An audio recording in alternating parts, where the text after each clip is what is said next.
The Florida Gators have done it without Walter Clayton Jr. The Florida Gators beat the Vanderbilt Commodores by 11 in what was a hell of a game. Woo!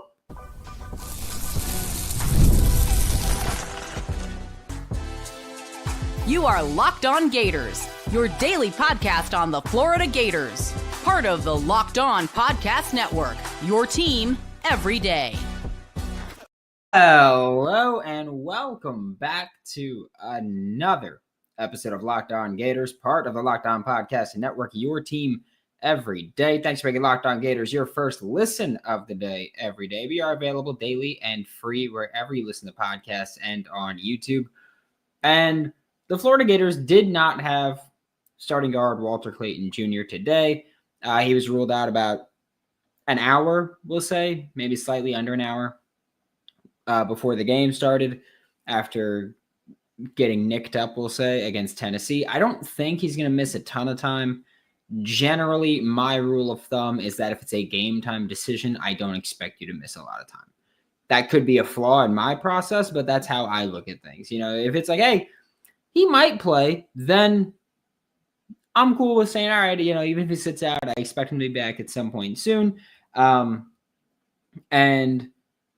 Florida, honestly, like I know that I saw some people not be too thrilled with things. I know, Rob, you said, you know, it was not a good looking win, but my thing here, and I feel like I'm often just not on the same page as a lot of people with how I evaluate things, which is totally fair. My thinking here is you didn't have Walter Clayton Jr. You won by 11, and you got a lot of your supporting cast to step up. And to me, that's a good sign. Like that's just how I look at things is you had your supporting cast step up. I'm going to be happy with it, right? I mean, you had Alex Condon 19 and 9 and 4 and 2 blocks. Hell of a game for him. Walter Clayton, Will Richard. Going to give you a little bit of a round of applause. Not only did he have 21 points, but the 7 rebounds was also very much appreciated. Will Richard, he also had one. Oh my God. That sweet little, he caught it, pumped, let the dude just jump right by him and just, it was beautiful. It was beautiful. Denzel Aberdeen was interesting because for the first half, he was making quite a few shots that, like I've said before, and I sent it to the Insider program, that I can look at his shots and say that I don't think Todd Golden likes these shots, but they were going in. Like I think that there were quite a few where it's like, well, what, you know, contested 3 that he made was kind of, you know, he had to shoot it because the buzzer went in, so you're not going to fault him for that. Couple floaters, not going to fault him for that. He had a like fading midi that he made, and it's like, all right, well, that's an inefficient shot, just factually. And Todd Golden probably doesn't love it, but it went in, so you can't be too mad about it. Thomas Huck had 8 points, 9 rebounds, 4 assists, and also he had one stretch for Thomas Huck where it was he caught the offensive rebound, and before he even landed, he like dished it out, missed shot, but that's, you know, that I'm not going to fault him for that. And then he came around on defense, and I believe that was the possession where right after he got a block, and it was like, oh, he's kind of moving. And then after the block, Vanderbilt went to throw the ball back inbounds, and Thomas Huck like backed up so that they couldn't throw it off him. And then Florida retained possession. I don't remember if they scored or anything, but retaining possession there was important. And I can't stress how important this game was for Florida. You had no Walter Clayton Jr., and Elijah Martin got banged up. And I know that he came back in and played a lot, but when he came back in, he was pretty much, hey, I'm going to go to the corner or go to the wing, and I'm going to sit here. And if I get the ball, I'll do something. But if I don't get the ball, then I'm just going to stand right here. And that was what a lot of Elijah Martin did in the second half. So I'm interested to know just what his health is like. Obviously, he was able to play, so I'd assume it's not too bad. But the fact that he kind of just looked limited after that, And I'm not going to say, it's a huge concern for me. It's just I'm interested to know what we hear back from that. Urban Klavzar had 2 huge back-to-back threes, and that was just absolutely massive for the Gators there. Like at the time that he hit them, it was still a really close game. And when he hit those threes, it kind of felt like, okay, Florida's going to separate. Sam Alexis, because it was the Sam Alexis and one, and then shortly after that, the back-to-back threes by Urban Klavzar. And it was like, all right, if you're getting role player support at the rate that the Florida Gators are getting it right now, they were a really tough team to beat, right? I think that's just how I look at it. If you're getting the support of, I don't expect Will Richard to have 21 points every game, but if you can get me 18 to 21 on 11 shots, hell yeah, I'll take it. Alex Condon, he had 19 points on 11 shots. Like they both took 11 shots. Denzel Aberdeen had 12. Like that was the guy with the most field goal attempts tonight, was Denzel Aberdeen. And so getting that kind of support was nice. This is a game where I think even if Florida lost, and I was thinking this once Walter Clayton got ruled out, I was like, even if Florida loses, I don't think I'm going to kill him, because this is a game without Walter Clayton Jr. And he's just such a large part of your offense that's why I was like, you know what, like I wouldn't kill him too much if they lost. And then they lost Elijah Martin. At least Elijah Martin was not fully healthy. And it was like, well, I'm really like, I can't kill him for stuff like that. And then they bounced back and they won. And Denzel Aberdeen played with supreme confidence. Even some of the shots he took that I disagreed with, even some of the things he did that I didn't like, he played with supreme confidence. And that's really important for a guard like him getting his first career start. That stuff's really important for him. Like Ruben Chinyelu did not play much there. He was a relative non-factor. Foul troubles played a part in that. Isaiah Brown, when he played a bit, wasn't a huge fan of what we saw from him. It just wasn't a good day in the limited minutes that he got. But this team had quite a few moments where it's like, all right, this is what we're seeing, where if we can get this level of play with a healthy Elijah Martin and a healthy Walter Clayton Jr., we're talking about a damn good team. Like that's where we talk about and we go, okay, like that's the team that I look at making a deep run. Getting that kind of support, shooting 47, 48% from three. One area they really need to clean up. I see the Chad. I'll get to you in the second half of this show. But one area they really need to clean up is the free throws. Like you can't shoot 61% from the free throw and have me think that feels like one of their better games from the line. Like you can't leave that many points. Because imagine if you shot just 70% from the free throw line. You win by 15. And you feel a lot better about that, right? So free throws are a thing I'm going to continue harping on. I think that it's just not acceptable to have that many missed free throws that consistently. So for me, I struggle with that one. But overall, I think this was a pretty strong performance from a not 100% Florida Gators team. Like I think that was huge to be able to go into this game without Walter Clayton Jr., come up and win by 11 points with a bunch of your role players being the guys that step up for you and a bunch of your role players being the guys that make all the plays for you. That's huge when you've got Auburn in 4 days.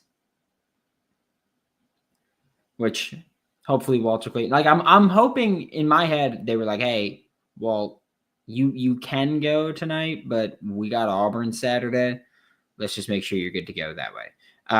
That would be my hope. I'm not saying that's what happened, but I'm hoping that that's what happened. Chat, I see you. I love you. We'll get to you in the second half when we get back with Locked On Gators. Looking for tickets to your next big event, whether it's a concert, a comedy show, Florida Gators at Auburn. If you're in Alabama, I think they're home again the day after Valentine's Day in South Carolina. If you want to wait till then, you can do that with Game Time. And Game Time Picks makes it never easier than it's been right now, right? With Game Time Picks, the app does all the hard work for you. It curates the best deals, so you don't have to waste time searching through endless ticket listings. It's how I get every ticket for everything. Ready to make your next event even better? Download the Game Time app, create an account, use code Locked On College for $20 off your first purchase. Terms apply. Again, that's Locked On College for $20 off. Download Game Time today. Last minute tickets, lowest price guaranteed.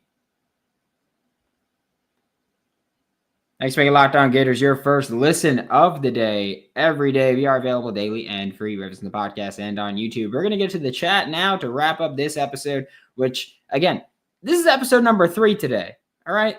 That's what you're getting. You're getting episode number 3 today because we had our normal show come out this morning. Then early afternoon, Onus Condon committed to the Florida Gators in the 2025 recruiting class. We've been live for that. And then now after this win, we're going live again. So you're getting a three-peat.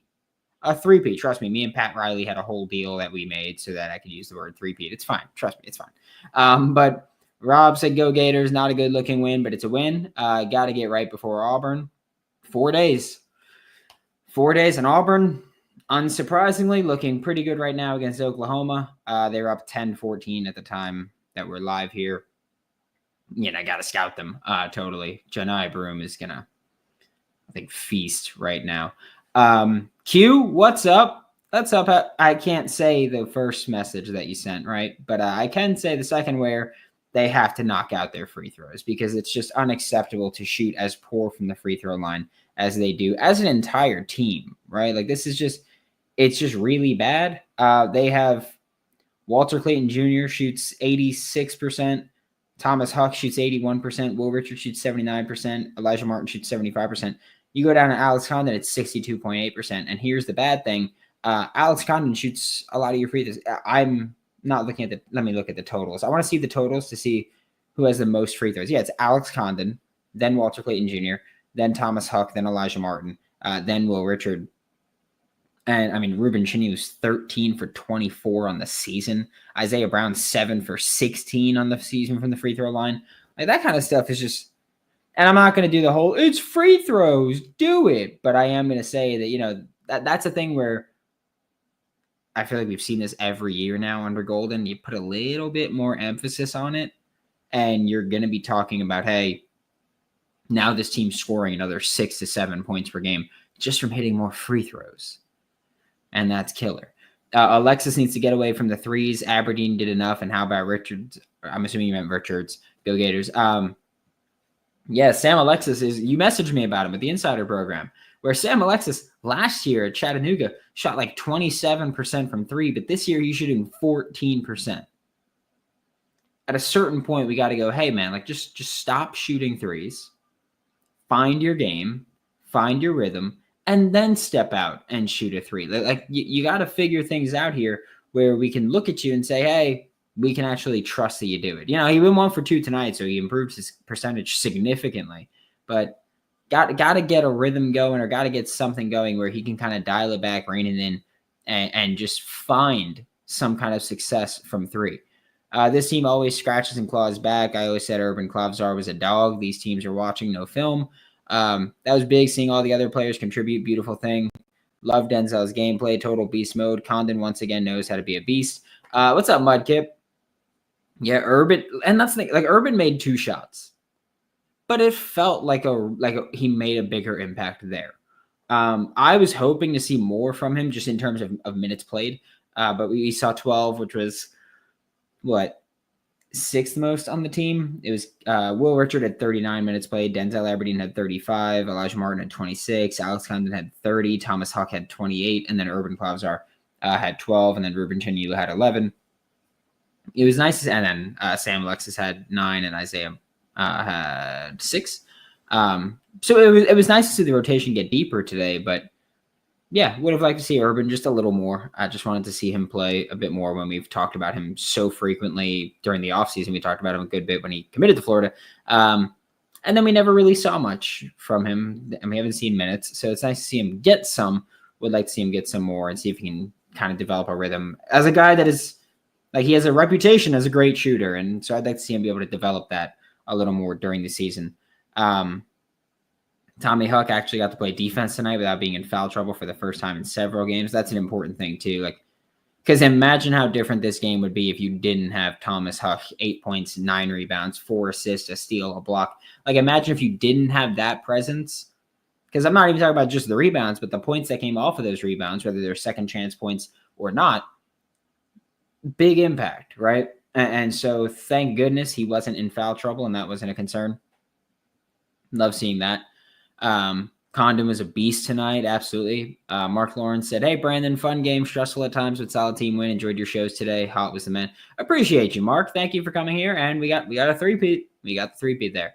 The refs were letting them be physical for the most part. Great game, great hustle. Vanderbilt's not. That's the thing. Vanderbilt's not bad. Like, they're not great, but Vanderbilt, if I had to guess, is going to be a March Madness team. Not bad, right? Not bad. Free throws are pissing me off more than anything. Not sure where they ended up, but man, that's free points. We just missed them. Free throws, Florida ended 14 for 23, 61% from a free throw line. So there's that. That second three by Urban, I jumped up and yelled bang, scared the wife. So that second three by Urban, if you've ever watched the Big Ten squad, I'm the producer on that. So I'm backstage. I'm not on the screen, but I'm backstage sitting there. And they were recording it during the Florida game. And so I had the Florida game on my monitor. I had the Big Ten squad on my screen. And Urban hit a three. And all I could see in my little corner that was off screen was just me like holding up just throwing up the three a couple times. And my fiance was in the other room. What the hell are you doing? So I get it. I get it, Rob. When we could run away, we did. And we got to do that more. Mud kept that killer instinct, got to not slow down and just close, and they did that. Got to step up rebounding, missed shots, specifically against Auburn. Yeah, Auburn is going to kill you. Like, you out-rebounded Vandy by 6 here, but Auburn's going to destroy you if you don't box out properly and consistently do that. Second half was amazing. Win against a team that won against two teams that beat us. Transitive property, baby. Will Richard, baby. Will Richard had one hell of a game. Like, just one hell of a game. And a game like this is what frustrates me. When I talk about he needs to be more aggressive, because he's a good player. Like, he's a good shooter, good scorer. He played with, I think the thing tonight was he played with just absolutely supreme confidence. Like, you could tell everything he was doing. He was like, yeah, I can do this. Like, that's easy. Got to keep doing that. Need to keep that one up. That would be huge for Florida. If he continues that level of play, we're cooking. I hope we can keep Klavzar hot. They said he was an absolute sniper, but he's been underwhelming so far besides the shots tonight. Hope he continues to make a name. I think he's just got to keep going. I think he's just got to keep getting that playing time and keep working. Rob S. said, meh, I don't know what to. Rob, episode number 3, putting in the work. Hey, it's the job, and I'm very grateful that it's the job. I love it. Oh, come on, Shell. Forgot Pat Riley did that for the NFL instead of trading Jimmy Butler. Don't remind me he's doing anything but trading him away. Love how fluid the lineups were, especially the bench play. These boys are tough. Yeah, three-peat. Got to trademark it, apparently. But hey, do it more often and it wouldn't be trademarked, right? What's up, Duval? Which Duval that was rough. That Liam Cohen introductory press conference was rough. But hey, Jonathan Gannon's done well with Arizona, and his was really rough. So there's that. But yeah, that little Duval was really bad from Liam Cohen. Solid bounce back win. No Clayton, no problem. Condon so huge tonight. Richard too. A lot to fix before Auburn. Condon dunk, then the ensuing denial on Edwards and the stare down might be my favorite moment of the season. Yeah. It was definitely, there were a few moments where you're like, oh, like they're playing like a-holes in the best way possible, right? Like that's what it felt like. Like, hey, you're playing like an a-hole, and I love it. Like, it just felt like they were like, yeah, we understand we don't have Walt. We're balling anyway. And that was huge to see. I love seeing it. Felt like we had quite a few moments where guy makes a play and it's kind of just like, we just did that. Do something about it. And you need that kind of attitude, I think. So play like an a-hole. I love it. What do you think will give us a win against Auburn? Against Auburn, Florida needs to box out, specifically offensively. You can't You can't just give up offensive rebound, or you can't not get offensive rebounds, which Auburn's been pretty good about not allowing. You need to not give them second chance points. They've already got a few in the game against Oklahoma, and they're like 10 minutes in, so can't give them that. Auburn's a really good defense. Florida, pretty good defense in terms of efficiency. Got to hit your free throws. Like, you can't leave points out there. You can't turn the ball over. You just have to play clean basketball, I think, to beat Auburn. And I don't know if Florida's going to play clean basketball in this, and that's what's worrisome. I do think that Florida's been really bad at forcing turnovers. We've been talking about that, right? Like, we've been talking about all season how Florida, even when they do force turnovers, they're not steals, and you're not getting points off of those turnovers, and that's frustrating. But yeah, Auburn's going to be a doozy. But Todd Golden versus Bruce Pearl is always fun. Yeah, it's 9 minutes in, and I've seen Auburn, I think, get 2 second chance baskets. So there's that.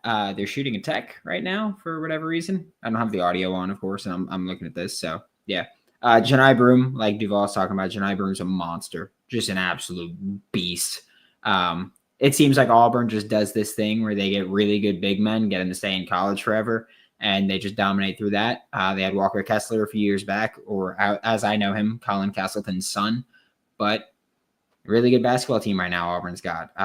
They've got like a good mix of experienced players and youth, and it helps them. Like, in college basketball, it's more, or I guess, evident than ever if you have upperclassmen playing significant moments.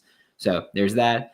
Duval said he'll get it right. I like him. Yeah, I like him too, but it's just like that little Duval I'm going to make fun of you for. I feel like Auburn plays so dirty. They're just gritty, honestly. They're just gritty as hell. They don't care about anything. Defense was all right this game. Sometimes we look like Swiss cheese, especially in the first half. Got a shoot out of a cannon against Auburn. We own them. That's the thing, too. You can't let Auburn get hot early. Like, Auburn's got 27 points right now, and we're not even at the 10-minute mark. Like, you can't let Auburn get hot, especially early on. Early on specifically, you can't let them get hot, because they get hot, they'll run you out the gym quickly. And so you can't let that happen to you. Got to keep him off the glass somehow. I need to get just attack the hell out of Janai Broom and try to get him out. Honestly, just drive at him every play, force him to foul you. That's what we're gonna do. That's my new strategy. Thanks for making Locked On Gators your first, second, or third listen of the day. We are available daily and free right in the podcast and on YouTube. We're back tomorrow talking more Florida Gators football. For Locked On Gators, I'm Brandon Olsen. Auburn has 9 assists on 11 field goals made. That's insane. For Locked On Gators, I'm Brandon Olsen. Don't forget to follow me on Twitter at WNS_Brandon. Find all my written work with New York Giants on SI, and I will see you all next time.